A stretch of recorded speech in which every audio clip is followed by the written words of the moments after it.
Hey guys! నేనిప్పుడే 'Vishnu విన్యాసం' movie చూసాననమాట. 'Shri Vishnu' act చేసింది.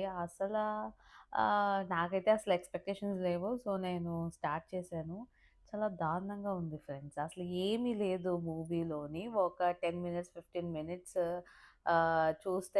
తీస్తే అయిపోయే మూవీని అంతంత డ్రాగ్ చేశారు. నాకైతే చాలా చిరాకనిపించింది. నేను ఆఫ్టర్‌నూన్ ఒక హాఫ్ అన్ అవర్ చూసి, మళ్ళీ ఈవినింగ్ ఒక హాఫ్ అన్ అవర్ చూసి, మళ్ళీ ఇప్పుడు ఒక 1 అవర్ అలా 2 అవర్స్ కంప్లీట్ చేయడానికి నాకు ఒక హోల్ డే పట్టిందనమాట.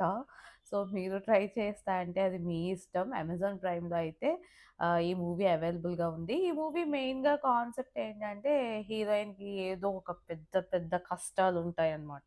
చాలా ఎక్కువ కష్టాలుంటాయి. ఆ కష్టాలు ఏంటి అని రివీల్ చేసిన తర్వాత ఇవి ఒక కష్టాలు.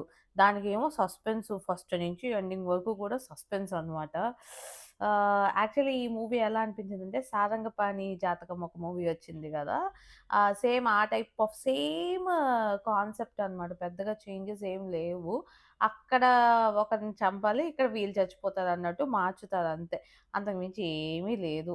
ఫైనల్‌గా కంటెంట్ అయితే ఒకటే. జాతకాలని నమ్మొద్దు. ఆహ్, ఫైనల్‌గా మీరేమనుకుంటే అదే చేయండి అన్న కాన్సెప్ట్‌లోనే క్లైమాక్స్‌కి ఫినిష్ చేశారు. సో, మీరు ట్రై చేయాలనుకుంటే ట్రై చేయండి. నాకైతే అస్సల నచ్చలేదు.